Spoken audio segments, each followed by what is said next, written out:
A very good afternoon to you all, and welcome from me, Rukidi Edward Kijanangoma, to UBC Lunchtime News this Monday, the 9th day of December 2024. We are coming to you live online and on air from Broadcasting House here on Nile Avenue. Now, the Executive Director, Uganda Tourism Board, has stressed the need for commercialization of Ugandan cuisine and promotion of culinary tourism for economic growth and global recognition. Lily Ajaravu made the remarks while officiating the Kainela Farm Organic Food Festival in Kayunga District, which aims at promoting food tourism and showcasing different cultural diversity. Specifically here, it's all about showcasing different types of foods that we have in Africa. The menu of Uganda, and me as Minister from Soga, mine is to spice our menu. It starts with the families where we come from. I think if we do a lot of sensitization, government with the cultural institutions, and then we reach out to our communities, we tell them the benefits of going organic, preserving our culture and then our heritage. We can sell Uganda. Culture is one of the best-selling products that we have on the market globe. Uganda is very rich in culinary in terms of the diversity that we offer, reflecting our many cultures and agricultural abundance. And this is a unique opportunity for economic growth and global recognition. Just to give some statistics of what the opportunity we have, I got these statistics from the World Food Travel Organization. The latest statistics they have is for the year 2022, and it indicates that the food tourism market has a value of $1.12 trillion US, and it's expected to rise up to $1.8 trillion US by 2027. One of the things we should be doing is research, document, and create culinary database. We need to have ethnographic research and documentation made. We need to get teams of chefs, food historians, and anthropologists to document Ugandan's traditional dishes across all regions, ensuring the inclusion of minorities and the underrepresented. I want to try this. Ugandan cuisine and culinary, they are being exhibited, and of course that was the Executive Director Lilia Jarova ending that story there. To the education sector now, where educationalists have called for a concerted effort to support the education of vulnerable children. During a symposium in Apala, experts highlighted the importance of supporting vulnerable children, grassroots education, mobilization, and parents' involvement in supporting the education of their children. Take a watch. Time at a one-day symposium themed Empower. On Friday, beneficiaries and benefactors met for the first time at a one-day symposium themed Empowering Communities and Shaping the Future Through Education for Socio-Economic Transformation and Development. For the past 30 years, more than 50 parishioners from Gotau in Austria have been donating funds to support the education of disadvantaged children in Lango through the Apala Widows and Orphanage Center, AWATCH, a community-based organization in Aleptong district. This generous contribution has enabled over 600 students to complete their education at various levels. Over 90% of those he supported are now employed. I am one person employed, and not temporal, not even on contract. I am on a permanent job. So, how do we embrace indigenous knowledge mobilization strategies in the new information age? The discussions focused on the best educational practices, the importance of grassroots educational mobilization, and how parents can actively participate in educating their children. The problem is people think it is free education. People misinterpret universal to mean free. The government pays tuition, but we parents, we are supposed to give the child uniform, pen, book, and very important, food. We in Kuto have found the facet of Lango. We hope that this cooperation can continue in the future, even as we slowly get older. Alois, VI representative of the donors, encouraged the people of Apala to take responsibility to ensure that their children receive education. We thank you for this conference, which makes you aware of the great importance of school. And I met these students who are suffering for school fees. I understood. Dr. Alex Okot, the former member of parliament for Moroto County, founded a watch in 1994 to help transform communities by empowering individuals to harness their potential and resources. Why don't you come together also to support those who don't deserve but need your support?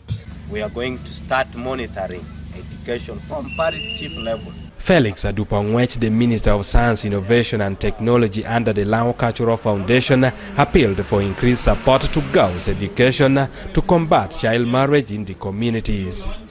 Eddie Ulwa, UBC News. Thanks, Eddie, for that story there. Now, Youth and Children Affairs Minister Balam Barugahara has pledged to push for more funding toward rehabilitation and facilitation of different children and youth skilling centers across the country. Balam made the commitment while visiting Kobolin Youth Training Skills Center in Napak District, Karamoja Sub-Region. The Youth and Children Affairs Minister Balam Barugahara Atenyi has made a courtesy call to Kobolin Youth Skills Training Center in Napak District, Karamoja Sub-Region. Kobolin, operating under the hospice of the Ministry of Gender, Labour and Social Development, is a collection and correctional center for street children, mainly from Kampala and other urban centers. Right here at Kobolin Youth Skills Training Center, we have two components of interventions that we are taking. We have the skills training components of the youth from the eastern part of Uganda, non-formal skills that we impart to this youth who are marginalized and they are selected from the different districts. And then the other component, which also the ministry has given mandate to this institution, is the rehabilitation of the children, particularly the street children. From the urban street of Kampala. To the early child girl mothers, the center is also available to rekindle their lost hope and future. I'm also for school going. I appreciate this organization for supporting you. For supporting me. The cardinal aim of this institute was to rehabilitate children of the streets of Kampala, to bring them back to their hometown in Napak, so that they are retrained, so that they are rebuilt, so that they are reformed, and so that they make them good children. I'm happy that you have a number of these ones who are already here. Their situation is not that the best, but we shall improve it as government, as their minister. I will work hard to see that they get a better change once they are here, the home they call their home. The minister's visit is, however, poised with hurdles as the center swims in many challenges which are likely to hamper its core duty. The institution doesn't have a vehicle for resettlement, for tracing, then also the fencing. The facility needs to be fenced. These are children who are already exposed, to lots of challenges, and once they come here, they need to be protected and taken care of. So we need the fence. And then the other challenge that we have also, we need the workshops. You have challenges like you noted. You don't have a store, you don't have staff houses, you don't have all these things. We are now working on a document to Cabinet. His Excellency directed that I present to Cabinet a document detailing all the challenges under my ministry or under the Ministry of Children and Youth Affairs. So very soon we shall have that tabled to cabinet. It will be one of the very first paper at the beginning of the year, so that by the next financial year, we have a proper program on how we can make Kobolim Training Institute in Karamoja one of the most admired and one of the best institutes. Located in Lorengora Town Council in Apak District, Kobolim Youth Skills Training Center was established in 2015. Robert Onyango, UBC News. Let's now take a short break, but we'll be returning with much more.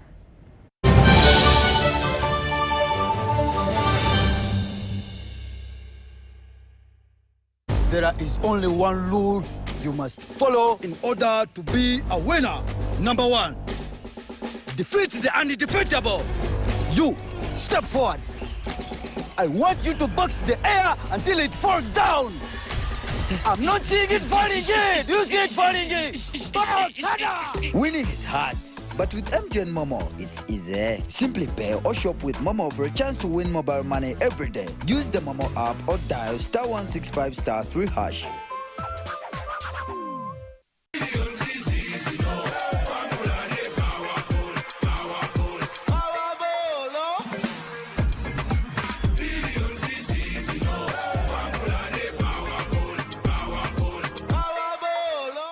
Step into a world of excellence, comfort and pride with Royal Form Furniture, crafted to perfection right here in Uganda. We bring you state-of-the-art living room furniture and bedding products at affordable prices.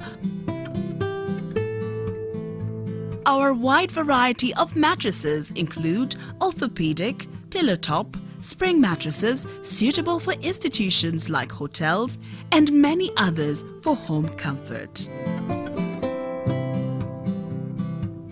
With every piece telling a story of royal excellence, our products are built with the highest quality materials made to last.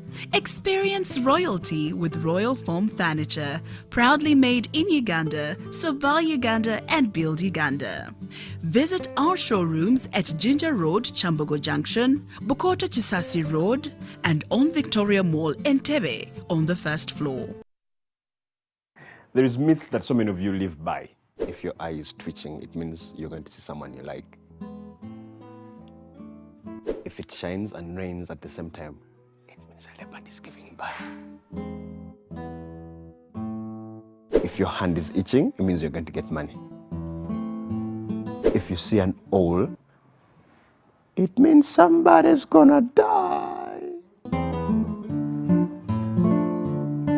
If you hear of a disease outbreak, just know it is in a village district at the border next to some suspicious country.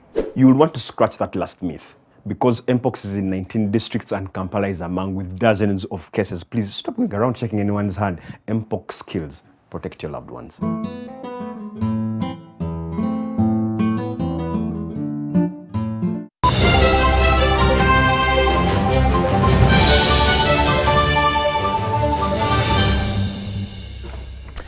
Welcome back from that break, and this is Lunchtime News here on UBC TV. I am Rukidi Edward Kichanangoma.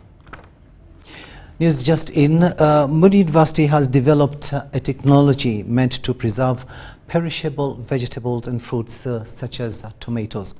Now, this is in a bid to bring an end to preservatives that cause health risks to the public, as many people complain of chemicals used to preserve tomatoes and other fruits. Now, one of the technologies, called Chumba Baridi, has been funded by the government of Uganda as a Sea Cool Box technology in a partnership with the University of Exeter, which the university wants to expand to the public markets. Take a watch. For us, our work is to sell tomato. We don't know the type of that chemical, but there are some people who are complaining of the chemical. We are going to be happy because our tomatoes will not get rotten. We used to hurry because you fear, you will think that they will get rotten. But we are now going to sell them at any time. We found out that the West Nile really imports a lot of fruits and vegetables from outside the region. over 70% of the tomatoes in West Nile consumed is coming from outside. We only generate 30%. 50% is lost, in some cases 70%, and even in other cases the whole 100% is lost after harvesting. Now Moni University and the partners have come with innovations that are geared towards reducing the shelf-life, increasing the shelf-life of these vegetables and fruits. So we are partnering with the University of Exeter in the UK, also with the University of Maryland, to solve this problem of increasing the shelf-life of our vegetables and fruits.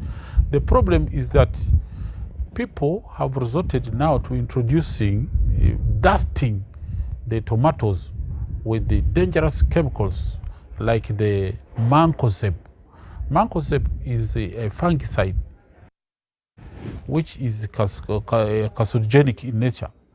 And the mancozeb dusted on the mango can increase the shelf life of the tomatoes, and yet is very, very dangerous to the health of people. So the technology is just, we do not want mancozeb to be used as a preservative to increase the shelf life of the fruits and vegetables. We want to store these fruits and vegetables in off-grid solar-powered cold rooms. What we are doing now is the feasibility of expanding this technology to the rest of West Nile and also to Uganda.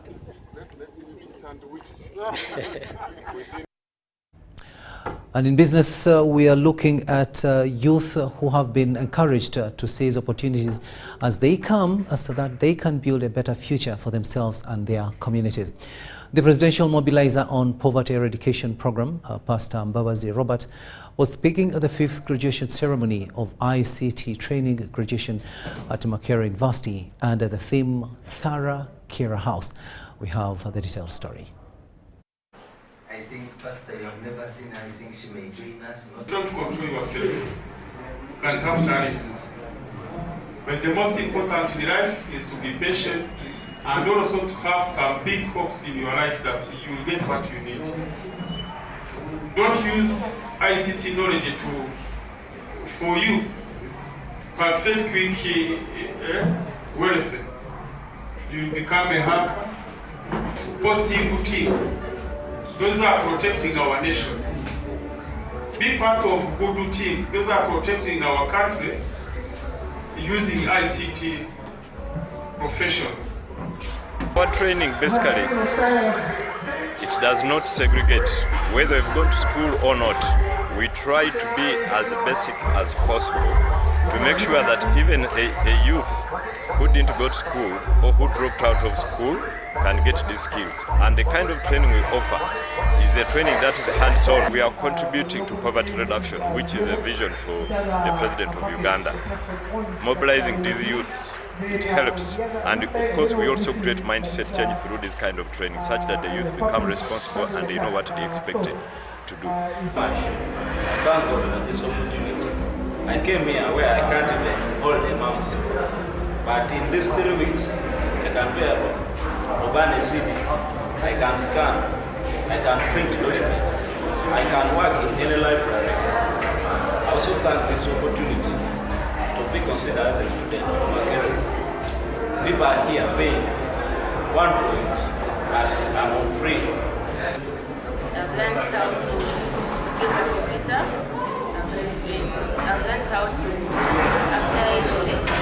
For example, making documents, making presentations, making graphics, and lots more. Well, my message to the government is to...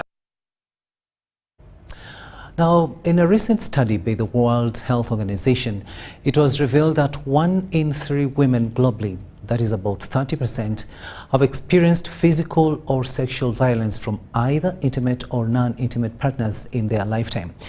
The report also found that 27% of women aged 15 to 49 who have been in relationships have faced gender-based violence. Now, this includes physical, emotional, and sexual violence, which can lead to lasting trauma if not addressed.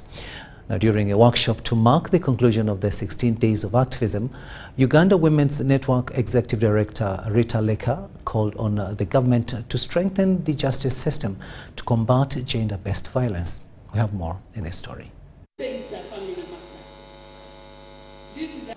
Some of the things are so deeply entrenched in our societies, issues of patriarchy, issues of negative social norms that affect the implementation of the laws. And we have to start dealing with those issues. Initially, we thought having a law would be the solution. But now we realize the law is there, but there are other, issues that we need to deal with. The other issue we are also seeing is, as much as we see violence against women increasing, on the other side, it is also because there has been that awareness that more people are becoming aware and they are reporting these cases. So there's a flip side of it. It is either increasing so much, or it is also because people are aware and now are seeking the formal processes where they can go to police, where they can go to the LC. Initially, people were not doing that. And the fact that now we are capturing, it also seems as if we are, the vice is increasing, which is also true that it's increasing. That is a big challenge. The biggest challenge of that is it is actually limiting the opportunities for these young people. According to the annual crime report of Uganda Police Force of last year, 2023, we registered over 14,000 cases of domestic violence. And we see that these cases continue to affect more women compared to men. Over 10,000 women were affected as a result, and we're only seeing 3,000 men that were affected. What this shows us is that, yes, the social norms that really aggravate the condition of the women and girls due to the position they do occupy in society it's the reason as to why we see so many cases being reported by women, and as a result they're being affected as well. And the means to claim them. We must combat discriminatory practices. We must address the root causes of inequality, including patriarchal norms and gender biases. We must build inclusive systems, ensure...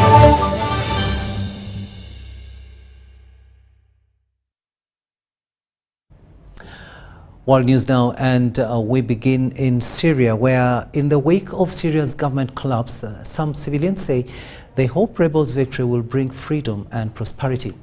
Analysts warn, though, that the future is far from certain at this time of geopolitical upheaval. Take a watch.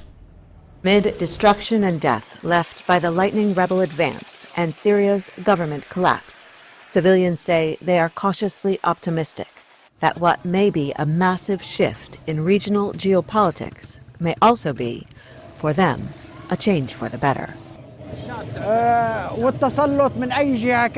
Autocracy is not acceptable from any side, from an individual or a group in Syria. This is the Syrian people's will: liberty and free and clean elections. Syria is a democratic and civilized country. This is what is supposed to be. In less than 2 weeks, rebel forces have taken over major cities and towns, and now the capital, Damascus. Syrian President Bashar al-Assad has reportedly fled the country. This comes after nearly 14 years of war in Syria, the last few of which are often called frozen. 500,000 people have been killed and 13 million have fled their homes. Many families hope to soon return. We were displaced, but we will return to home soon. I am very happy today, more than you can imagine. The Syrian Civil Defense Force, an opposition aid and rescue group, also called the White Helmets, called the victory the end of this dark period and the start of a new era for Syria. Rebel forces, led by Hayat Tahrir al-Sham, have said they will practice religious tolerance and respect Syria's multicultural population. But some analysts say the group's Islamist identity and past affiliations with other groups, such as Al-Qaeda and al-Nusra, creates doubts about their stated intentions. Heather Murdoch in Istanbul with Muawiyah Atrash in the Hama region of Syria. VOA News. To the U.S. now, where U.S. President-elect Donald Trump and First Lady Jill Biden joined dozens of heads of state who attended Notre Dame reopening celebrations over the weekend, 5 years after the iconic Paris Cathedral narrowly escaped being destroyed in a fire. The events, including 2 masses on Sunday, offer a bright spot for France amid political turmoil. Stormy weather forced organizers to hold Saturday's reopening ceremony indoors, but that didn't dampen spirits. Paris Archbishop Laurent Ulrich opened Notre Dame's doors Saturday evening through the ritual knocking of his staff. President-elect Donald Trump counted among more than 1,500 guests attending the evening ceremony, marking his first overseas trip since his re-election. Pope Francis sent a message rejoicing in Notre Dame's restoration. French President Emmanuel Macron thanked all those who had helped to save and rebuild Notre Dame. Great nations, he said, can realize the impossible. Earlier Saturday, Macron and Trump held talks privately and with Ukrainian President Volodymyr Zelensky. U.S. First Lady Jill Biden was also at Notre Dame's reopening. Saturday's ceremonies included lots of music. Notre Dame opens to the public Sunday, but crowds still gathered beforehand. As a Catholic, for me, it's super important. It's important for France's history, but it's also important for my religion, and it's also important to show what we are capable of. I'm a Hindu, but as a person of faith, I really like that people all around the world, they come visit these religious places. The 2019 fire that almost destroyed Notre Dame shocked the world.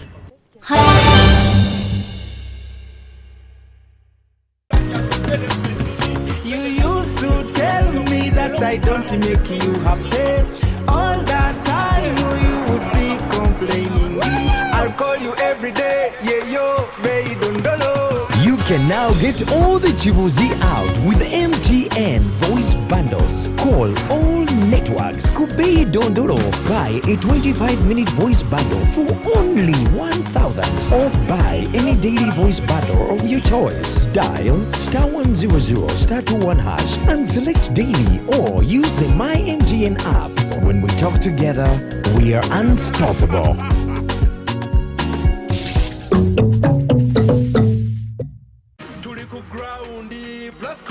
Paint and win. Yes, yeah, Blascon Paint and win. The cuckoo roundy. Chicho, buy paint worth 100K. Get a scratch card. SMS the code to 7197. Stand a chance to win instant airtime, 1 million shillings bully day there, or a share of a 3 million shillings jackpot each week. What do you want the brand new bodas, tuk-tuks, and so much more? Catch the Paint and Win action every Monday on Bukede One, NBS, and Sanyuka TV. Blascon, color your world.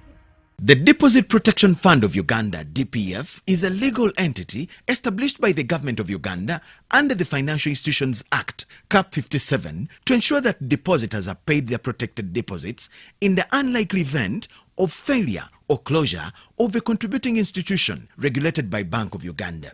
Join us on UBC TV in a live talk show with the Deposit Protection Fund of Uganda on Tuesday the 10th of December 2024 at 9 a.m. to give insights and articulate issues about the mandate of the DPF, who is covered by the DPF, the protected deposit limit, update of depositors' records with their respective financial institutions, and how the DPF contributes to financial sector stability. The panelists will include Dr. Julia Claire Olima Oyet, the Chief Executive Officer, Deposit Protection Fund of Uganda, and Mr. Patrick Ezaga, the Director Communications, Deposit Protection Fund of Uganda. This message is brought to you by the Deposit Protection Fund of Uganda, DPF.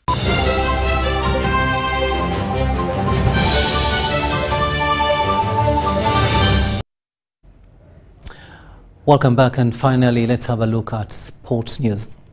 Now, it was a show of prowess as top seeds from each age category competed in the 5th edition of the Jinja Open Table Tennis Tournament at St. Andrew's Chapel in Jinja. 400 players, including those from neighboring countries, Kenya and Rwanda, were part of the 2-day event. And perhaps the 4 million prize money for each winner was a catalyst pushing games to the wire. Now, for the games played, in the men's singles, Ankunda Samuel defeated Napokoli Philip 3-0, while in the women's singles, Jemima Nakawala beat Nangonzi Parvin. For the boys under 19, Samuel Ankunda defeated Joseph Sebatindira on straight sets, while Jemima Nakiwala won the under 19 category. Take a watch.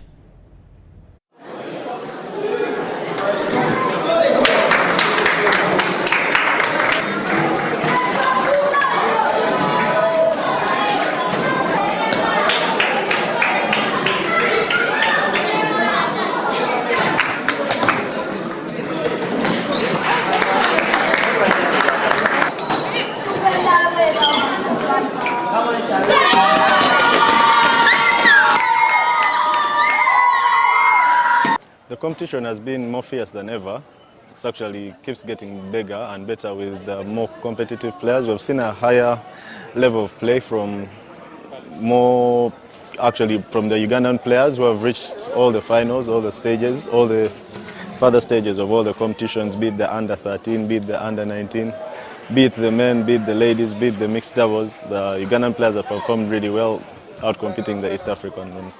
Lineup has doubled because or more or less doubled. From last year we expected about 250, this time we had about 400 entries. So 400, somewhere above 400, about 450 or so. That's the number of entries we had this year.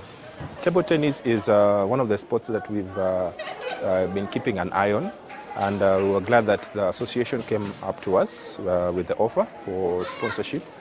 And we as Mandela Group are very concerned, or we are more into building up sports in the country. Today we are glad to be part sponsors of this event. The turnout has been good, 420 plus participants, and we are glad to be here as the main sponsors for this event. I won under 13, but I lost under 19 against Sam Ankunda. I lost 3-1, but I promise I'll win next time.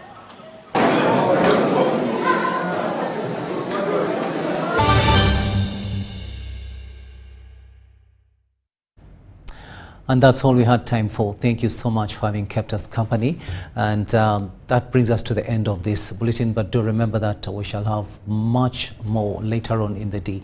That is at 8 and 10 p.m. for more news updates. From me and on behalf of the entire news crew this afternoon, it's bon appetit. But also do remember that coming up next here on UBC TV is your weekly sports program. And that is The Score with Ruben Mpima Chibirango. Catch you later.